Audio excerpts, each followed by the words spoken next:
আসসালামু আলাইকুম গাইস, আশা করি সবাই ভালো আছেন। আমিও ভালো আছি। তো আজকে আমি মেথি শাক রান্না করব, তাই ভাবলাম আপনাদের সাথে শেয়ার করি। তো পুরো ভিডিওটি দেখার জন্য সাথেই থাকবেন।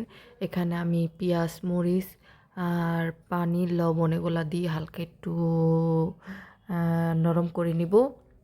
এভাবে শাকটা রান্না করলে খেতে খুব ভালো লাগে, একবার হলো ট্রাই করবেন।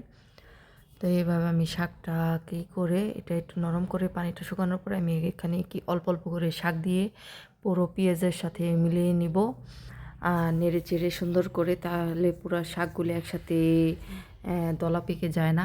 তারপরে ওটা দেওয়ার পরে আমি আরেক ধাপও দিয়ে নিলাম। এভাবে দিয়ে আমি নেড়ে চেড়ে এমন করে সবগুলি শাক দিয়ে দিব।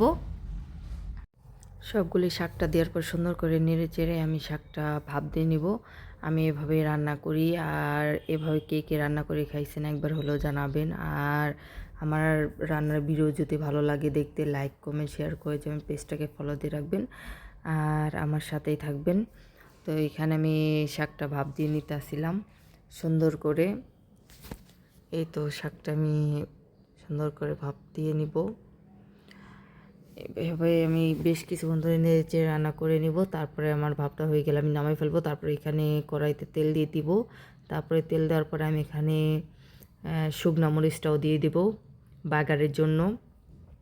আর বাগারটা শুকনো মরিচ আর রসুন কুচি দিয়ে আমি বাগারটা দিব।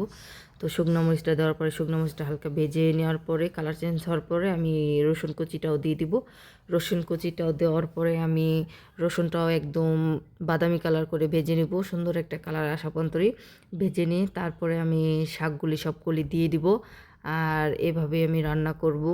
তো শাকগুলি দেওয়ার পরেই তো আমি ভালো করে বেশ সময় নিয়ে রান্নাটা করব, নেড়ে চেড়ে সময় নিয়ে রান্না করব। এভাবে শাকটা রান্না করলে খেতে ভালো লাগে।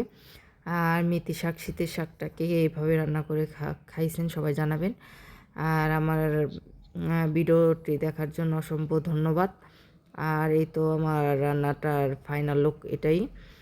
তো রান্নাটা কেমন হয়েছে সবাই জানাবেন, একবার হলো খেয়ে কমেন্টস বলছে জানিয়ে যাবেন।